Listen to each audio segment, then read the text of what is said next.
Hello and welcome to the Round Number One YouTube channel. I'm your host, Michael.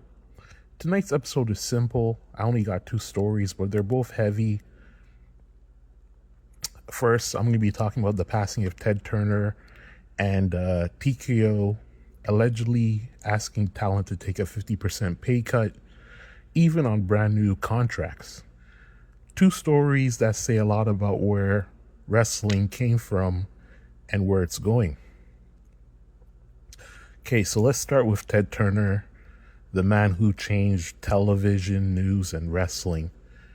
Now, if you're under 30, you might have seen the in memoriam graphic on SmackDown last Friday and thought, why is WWE honoring a guy that they never talk about? And honestly, the WWE didn't give you much of a reason. They just threw up a graphic and moved on. Meanwhile, AEW opened Dynamite on TBS with Tony Schiavone actually explaining Turner's impact. So let me give you the real story, the long version and the short version. Now, the short version is that Ted Turner's the reason WCW existed. He's the reason WWE almost died in the 90s. He's the reason wrestling became a national TV war instead of a regional business. Now, here's the long version. Ted Turner built an empire out of Atlanta with TBS, TNT, and CNN, all designated for U.S. cable distribution. He turned local stations into national superstations, and CNN became the first global 24-hour news network. Turner invested heavily in satellite technology, which allowed CNN to beam its signal across the entire United States, sell its feed internationally, create a single unified global broadcast. This is the first time like a news network could be watched live in dozens of countries at once. Then came the Gulf War in 1991. CNN was the only network broadcasting live from Baghdad, the only real-time war coverage on the entire planet. World leaders, militaries, and journalists watched. And that's when the phrase the CNN effect was born. The idea that CNN's coverage could influence global politics. And that's the level of impact that we're talking about. Now, let's move on to Turner and wrestling.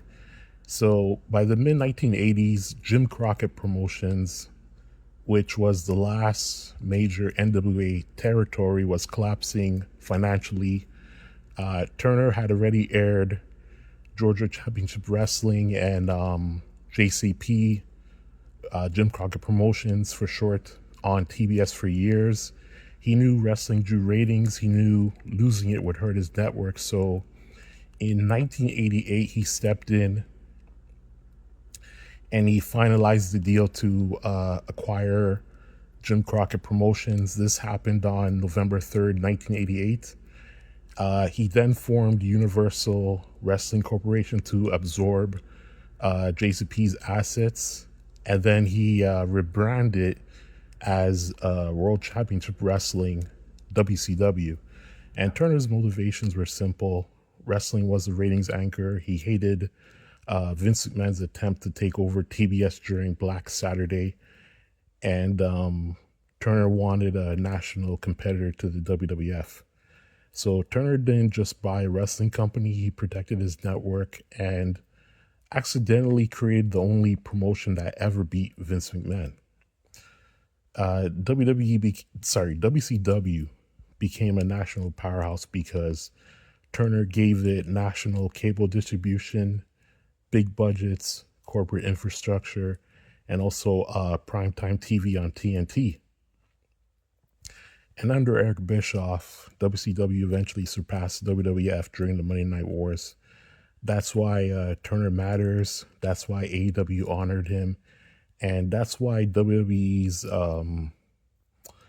like lack of silence feels kind of strange. Like, this is like the WWE is a company that owns the WCW tape library, the intellectual property, the entire history. They could have done like a full tribute package, but instead we just got like a graphic. Now, I can't speak for Vince McMahon, but I'll say this, Vince was infatuated with Turner, not Bischoff, but Turner. And Bischoff was just the guy executing the plays. Turner was the billionaire who made these plays possible. Deep down, I think Vince respected him more than he ever admitted. Maybe one day when Vince's autobiography drops, we'll finally hear his real thoughts. Now, as for Turner's passing, CBS and USA Today reported that he died from complications of Lewy body dementia, which is a progressive and a fatal neural degenerative disease. And, with that, a giant in media, news, and wrestling is gone. Now, let's pivot because the present day wrestling business is giving us a different kind of story. Reports say that TKO is asking talent to take 50% pay cuts even on newly negotiated contracts. So, if this is true, it's pretty wild. This is a company that just posted record revenues, just secured massive media rights deals, just cut dozens of employees to streamline operations, and now they're allegedly telling wrestlers, the people who generate the revenue, to take half of their money. If Vince McMahon was still in his position at TKO, I think he'll probably be furious at the idea of asking talent to take a 50% pay cut, but then again, maybe he wouldn't, because Vince is the same man who agreed to merge his exploited business with another exploited business, the UFC, a company that doesn't even offer guaranteed contracts to his fighters. He knew exactly the kind of corporate culture he was handing WWE over to. And here's where the hypocrisy becomes impossible to ignore. Right after reports surfaced about WWE talent being asked to take a 50% pay cut, like the news circulated that TKO top executives, including WWE President Nick Khan, received massive compensation packages for 2025. And we're talking increases in the thousands of percent. So some fans are saying, hey, that's good for Ari Emanuel, Nick Khan, Mark Shapiro, and the other C-suite guys at TKO. And I'm sitting here thinking, good for them. Really? Now, look, I'm happy about the Netflix deal. Yes, somebody in Canada, it's great to have everything in one place for around $30 for my household, but also for my mom's household, for both of our households combined. It's a pretty good deal. But, the Paramount deal, I don't really give a damn about the UFC or Zuffa Boxing. And if you're a fan of the United States, you're getting your wallet squeezed every month because you're holding a Netflix subscription, a Peacock subscription, ESPN Unlimited or ESPN Plus. I don't even know what the heck it's called. And you're also even holding the CW app for NXT. Meanwhile, these TKO executives, and let's just call them what they are, greedy little bastards, could have sold everything to Netflix for 10 years. One clean deal, one global home, one simple ecosystem, but they didn't. And they didn't because they went for regional deals, because regional deals will trigger bigger yearly bonuses. So let's talk about numbers. We got Mark Shapiro, 42.6 million in 2025, up from 31.9 million in 2024. We have Nick Khan, 24.3 million in 2025, including a $2 million base salary, 11.5 million stock rewards, and $1.75 million in bonuses. And I have to ask, do fans actually care about these dudes? Like, these dudes wake up on their day off and their biggest problem is, should I drive the Porsche or the Lamborghini today?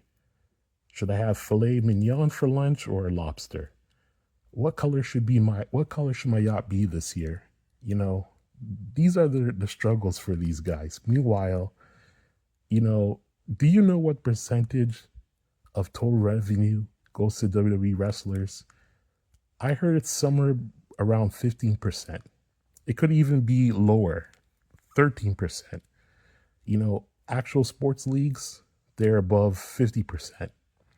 So, when I hear podcasters say this is just business, I laugh because what they're saying is I exploit my employees too, and I'm okay with it. If Apple fired people every year the way WWE does, if Apple asks its top talent to take 50% pay cuts, Bloomberg, CNBC, every financial outlet in America will be calling Apple assholes every single day. Investors would be pressured to pull out. The stock will tank. But because it's wrestling, because it's TKO, because it's just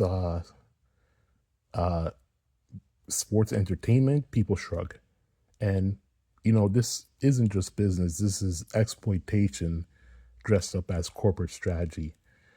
And, to close this episode out, all I got to say is that, Turner elevated wrestling, TKO is squeezing it.